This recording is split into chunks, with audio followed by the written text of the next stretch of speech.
Hey guys, welcome back to Optin influencers में, जहां पर आपको मैं बताने वाला हूं बहुत अच्छी चीज़ें। आज हमारे सामने खुला हुआ है बिटकॉइन का चार्ट। और पहली चीज़ तो मैं आप लोगों से ये कहना चाहूँगा कि आज मैं फुल मूड में आया हूँ। फुल मूड का मतलब ये है कि बहुत दिनों से हम लोगों की अपडेट्स जो हैं बोरिंग हो रही थी, बहुत सो कॉल्ड मेरी आवाज़, मेरी एनर्जी बहुत डाउन रहती थी, थोड़ा बहुत मेंटली मेरे अंदर प्रेशर था एंड वो बिल्डअप हो रहा था। एंड अभी भी वो रिलीज़ नहीं हुआ है, बट फिर भी मैं आज आपके सामने कम से कम आऊँगा तो अच्छे मूड के साथ आऊँगा, ख़राब मूड के साथ नहीं आऊँगा। दिन भर की टेंशन साइड करके हम बात करेंगे आप लोग के बारे में। सबसे पहले कमेंट में सब अपने लॉसेस प्रॉफिट्स के बारे में बताना। मैं ये नहीं पूछ रहा आपका पोर्टफोलियो कितना है, कभी भी ये डिस्क्लोज़ मत करना। मैं आपसे ये बोल रहा हूँ कि आप कुछ इशारा करो, कुछ शायरी लिखो, कुछ भी लिखो, बट अपना गम है तो गम बताओ, खुशी है तो खुशी बताओ, बट प्लीज़ डिस्कस करो नीचे। कमेंट सेक्शन भर जाना चाहिए आज। और दूसरी चीज़ ये, बिटकॉइन की बात करने से पहले एक छोटी सी चीज़ आप लोगों को बताऊँगा कि I am not a financial adviser. भैया किसी की भी बात ना मानो इस इंडस्ट्री में, क्योंकि यहाँ पर गवर्नमेंट की बात मानने वाली नहीं हो जाती। कभी कभी बीच में इधर उधर की अफवाह फैल जाती हैं, असली बात आ ही नहीं पाती सामने। तो ऐसी कई खबरें जो हैं कल से उड़ी हुई हैं, उन पर भी बात करेंगे। आप चिंता ना करो, सब निपटा के जाएंगे आज, ठीक है। मुकेश अंबानी जी की न्यूज़ आई है यहाँ पर। एनडीटीवी का जो आर्टिकल लिखा था उसके बारे में भी बात कर लेते हैं क्या है। Please do your own research, अपनी रिसर्च ज़रूर करिएगा भैया, नॉर्मल है। सभी फाइनेंशियल एडवाइजर्स जो हैं यूट्यूब पर वो आपको यही सलाह देते हैं, क्योंकि वो नहीं है, क्योंकि कोई भी नहीं चाहेगा कि उनकी वजह से आपका लॉस हो। I don't send message to anyone और आस्क फॉर मनी। मैं किसी को भी टेलीग्राम, इंस्टाग्राम, कहीं पर भी कोई मैसेज करके ये नहीं कहूँगा भैया मैं ऑप्टिन बोल रहा हूँ, भैया पैसे दे दो, मुझे पैसे दे दो, मेरा खा लिया था तुमने, ऐसे दे दो। तो ऐसे करके मैं पैसे नहीं मांगूंगा। और एक दो से जो कि मांगा गया है वो स्कैमर हैं, ठीक है। बहुत से लोगों के साथ फ्रॉड हुआ है, पिछले 1-2 महीने में फ्रॉड हुआ है।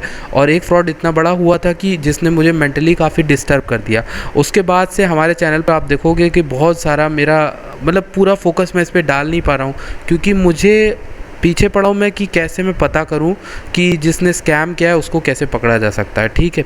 और दूसरी चीज़ यही है, बस यही आप लोग को बात करनी थी। और मैंने अपना अपडेट दे दिया है लाइफ में क्या चल रहा है। अब आप लोग अपना अपडेट दो नीचे, लाइफ में क्या चल रहा है। Your money is your responsibility, kindly think before sending और स्पेंडिंग। स्कैमर से प्लीज़ बच के रहिएगा। अगर आपको हमारी चिंता है, मेरे भाई की, अपने भाई की चिंता है, मेरा बहुत ज़्यादा दिमाग ख़राब हो जाता है अगर ऐसा कुछ होता है। तो दूसरी चीज़ अब बात कर लेते हैं बिटकॉइन को लेकर। तो बिटकॉइन की अपडेट में कुछ खास है नहीं, ठीक। 55K वाला टूट गया है, 53K के पास आ रहे हैं, 53K आ ही जाएंगे लग रहा है। एंड हो सकता है बीच में बाउंस बैक ले ले, बट फिलहाल के लिए कुछ भी नहीं कहा जा सकता। मार्केट में बहुत अनसर्टेन मार्केट है। एंड दूसरी चीज़ यही है कि अभी फ़िलहाल के लिए हमारे, और मेरे ख्याल से मैं इसको एक मिनी बियर मार्केट ज़रूर कहना चाहूँगा जिसमें हम लोग फंसे हैं। आप अगर इस पूरे चार्ट को, चलिए कल की बिटकॉइन अपडेट में मैं ये करूँगा, मतलब कवर करूँगा। बट फिलहाल एक छोटी सी बात बताऊँ, ये जो पूरा चार्ट है आप इसको स्टडी करना, और वो जो मई वाला क्रैश था उससे स्टडी करना। आप देखोगे कि सिमिलर इवेंट्स हो रहे हैं। अब यहाँ पे इंस्टीट्यूशंस ने पकड़ा होगा, यहाँ पर प्रीलिमिनरी सपोर्ट भी होंगे, कई चीज़ें होंगे, टर्म्स एंड कंडीशंस जो कि होते हैं वो होंगे ही।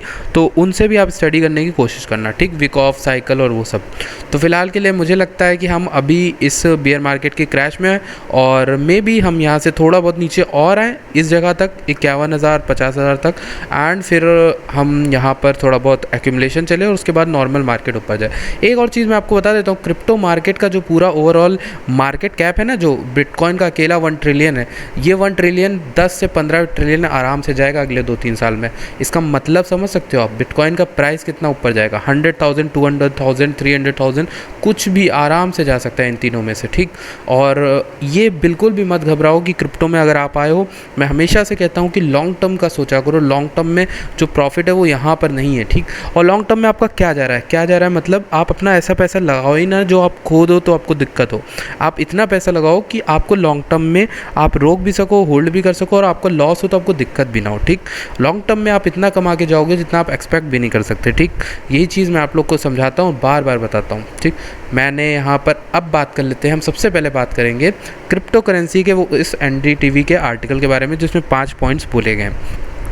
The note suggest that crypto currency is not recognise as legal currency. ये तो नॉर्मल बात है भाई कि लीगल करेंसी अभी तो फ़िलहाल हमारे वहाँ किसी हालत में नहीं होगा, ठीक। दूसरी चीज़, जहाँ पे जब सेबी वेबी को इतनी प्रॉब्लम हो रही है कि मतलब इंडिया में ही रहना चाहिए और इतना मनी लॉन्ड्रिंग के केसेस आ रहे हैं, तो ऐसे हालातों में तो लीगल करेंसी बिल्कुल वैसे भी वाजिब है कि नहीं होगा। Crypto assets will be dealt with existing crypto exchange platforms. अब ये जो सेकेंड है ना, मोस्ट इंपॉर्टेंट है इन सारे पॉइंट्स में। मोस्ट इंपॉर्टेंट इसलिए है कि जो इंडियन एग्जिस्टिंग क्रिप्टो एक्सचेंजेस है उन्हीं पे सिर्फ और सिर्फ डील हो सकती है, ट्रेडिंग हो सकती है, सेविंग इन्वेस्टिंग जो भी है वो सिर्फ इंडियन क्रिप्टो एक्सचेंजेस यानी नेटिव क्रिप्टो एक्सचेंजेस पे होगी, फॉरेन पे नहीं होगी। क्योंकि आपको पता है फॉरेन की वजह से ही मनी लॉन्ड्रिंग के केसेस हुए थे, क्योंकि यहाँ से पैसा बाहर जाता था। अब ऐसा करते हुए अब आप कहोगे कि ब्लॉकचेन पे तो इसे रोका नहीं जा सकता, तो रोका नहीं जा सकता बट पकड़ा तो जा सकता है ना बाद में, होने के बाद। तो जब केवाईसी होगी, जब सबका लिंक होगा, तब इंडिया में बहुत कम लेवल पे बाहर भेजा जाएगा।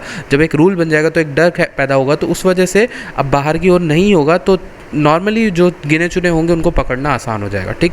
मनी लॉन्ड्रिंग के केसेस हो रहे हैं, एक तरह से ठीक भी है। और जैसा जिया भाई ने बोला था आज की अपडेट में, इसको जब डिस्कस कर रहे थे, उन्होंने भी अच्छा पॉइंट रखा था अपना कि यहाँ पर हमारे देश का भी विकास होगा। जैसा वो कह रहे थे वही एक चीज़ से मैं भी सहमत हूँ कि भैया हाँ, हमारे देश का काफ़ी विकास होगा, क्योंकि अगर हमारा पैसा सारा इधर ही आएगा तो एक्सचेंजेस भी अपनी क्वालिटी को और इम्प्रूव करेंगे, क्योंकि यहाँ पर एम्पावरमेंट और एम्प्लॉयमेंट भी बढ़ेगा, ठीक। रिजर्व बैंक की जो वर्चुअल करेंसी है उसको क्लब नहीं किया जाएगा क्रिप्टो लेजिस्लेशन में, मतलब वो एक्सेप्शन है भैया, उसके साथ कुछ भी खिलवाड़ नहीं होगी, वो अपना आएगा, अपना जिस तरह से काम करना वो चलेगा। However the central bank will regulate issues related to crypto currency. Central bank यानी आरबीआई जो है वो इशू देखता ज़रूर रहेगा कि क्रिप्टो करेंसी को लेकर क्या इश्यूज़ आ रहे हैं, कहाँ पे कौन सी चीज़ करना है, कौन सा नहीं करना है। All those fund found violating the exchange provision will be penalise with a criminal imprisonment of up to 1.5 years, यानी 1.5 साल तक की हो सकती है सज़ा। पेनाल्टी होगी 5 करोड़ से 20 करोड़ तक, ठीक। भैया ये चीज़ जो पेनाल्टी है वो उन्हीं को घबराने की ज़रूरत है जो सच में कुछ गलत काम करें। अगर आप कुछ गलत काम नहीं करोगे, लॉस जान कर करोगे, क्रिप्टो में इन्वेस्ट करोगे, तो जाहिर सी बात आपको लॉ पढ़ने ही होंगे, जान के ही इन्वेस्ट करना होगा। As a deterrent for those found using the assets for terror related activities, the provisions of the prevention of money laundering act PMLA will be applied with suitable amendments. मतलब कि यहाँ पर अब जो भी अगर फ्रॉडबाजी होती है, कुछ भी गलत चीज़ें होती हैं क्रिप्टो का यूज़ करके, तो उसको नॉर्मल जो केसेस होते हैं मनी लॉन्ड्रिंग और स्कैम्स और फ्रॉड्स वगैरह, उनके अंडर ही देखा जाएगा, ठीक। ये एक बड़ी चीज़ हो गई। अब यहाँ पर बिजनेस इनसाइडर पे एक आर्टिकल आया है, no crypto ban in India, SEBI will reportedly be pulled in to regulate the sector. तो ये भी उसी पॉइंट को दोहराता है जो NDTV का आर्टिकल बाहर आया, बहुत वायरल हो गया है और सारे न्यूज़ लगभग वेबसाइट्स ने कवर किया, जैसे इसने भी किया है। और इसमें यही आर्टिकल का हेडिंग यही लिख दी कि सेबी कोई यहाँ पर लिखा है क्रिप्टो बैन ही नहीं होगा, SEBI will reportedly be pulled into regulate the sector. हो सकता है अगर सेबी आ जाता है तो फिर एक अच्छी चीज़ है कि मार्केट, हाँ एक चीज़ आप समझ सकते हो, मार्केट की वॉलेटिलिटी ज़रूर कम होगी, मतलब प्रॉफिट्स भी कम होंगे, गेंस भी कम होंगे, बट इंडिया के सेक्टर के अलावा इतना नहीं होगा, इतना प्रभाव नहीं पड़ना चाहिए। Mukesh Ambani backs data privacy crypto currency bills. Ambani also said that he was a big believer in blockchain technology.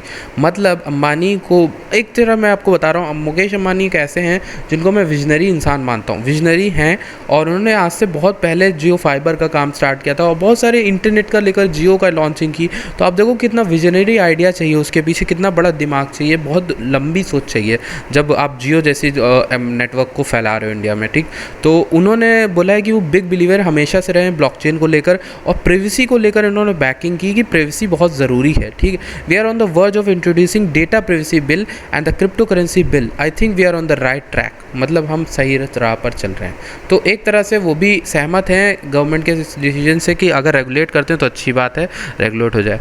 Breaking news एक आपको बता देता हूँ, ये है कि Meta expands crypto advertisement eligibility on Facebook. मतलब ब्लॉग बिटकॉइन वगैरह को क्रिप्टो वगैरह से रिलेटेड अगर आप ऐड फेसबुक पे दिखाते हो तो आपको नहीं यहाँ पर दिया जाता था, मतलब अप्रूवल नहीं मिलता था।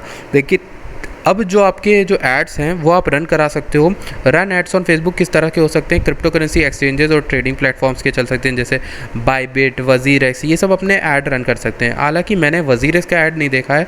Crypto currency lending and borrowing services हो सकता है, ठीक, उनके चल सकते हैं, जैसे डीफाई, आवे, एवलांच, ये सब ऐड कर सकते हैं। क्रिप्टो करेंसी वॉलेट है, जैसे कि आपकी मेटामास्क होगी, ट्रस्ट वॉलेट है, ये लोग ऐड कर सकते हैं। क्रिप्टो करेंसी माइनिंग इंफ्रास्ट्रक्चर, यानी कि कोई रिग मिल रही है, माइनिंग रिग मिल रही है, तो उससे रिलेटेड जो हार्डवेयर प्रोवाइड कर रहा है उनको, वो लोग यहाँ पर बेच ऐड चला सकते हैं।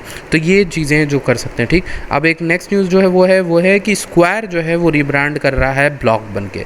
ये हमारी न्यूज़ ऑफ द डे हो सकती है आज की। Block is a new name but our purpose of economic empowerment remains the same. No matter how we grow और change, we will continue to build tools to help increase access to the economy. तो इसमें इसका मतलब क्या है basically मतलब ये है कि स्क्वायर अपना नाम चेंज कर रहा है। We are changing a company name so we can give the full square brand to our seller business. So now we need a name to tie square, cash app, tidal and together into one. That name is block. Block नाम का आ रहा है और block is square, cash app, spiral, मतलब सब एक ही में आओगे। और फाउंडेशनल टीम के पीछे की जो मतलब स्क्वायर वगैरह के पीछे की जो कंपनी है उसका नाम बदल के रख दिया गया है ब्लॉक, ठीक। अच्छा नाम है और सिंपल नाम है, शॉर्ट में मिल गया उनको, अच्छी बात है। अब नीचे अगर हम बात करें नेक्स्ट न्यूज़ की, तो SEC के चेयरमैन गैरी गेंसलर ने बोला है bitcoin competes with the US banking system.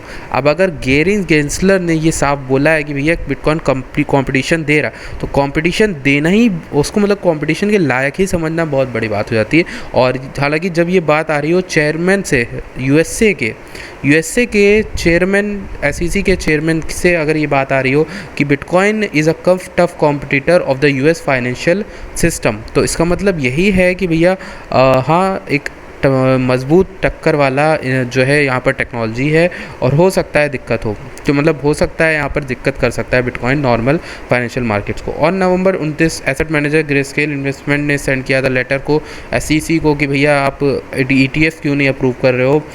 SEC ने वैनेक का डिक्लाइन किया था, अभी और भी शायद ETF वहाँ पर पड़े हुए, तो देखना होगा कि कौन सा ETF अप्रूव होता है। अगर कोई अप्रूव होता है तो बहुत बुलिश न्यूज़ होगी हमारे लिए, ठीक। और हो सकता है, मुझे लगता है यहाँ के एक्यूमुलेशन से वही हमको पार लेके जाए।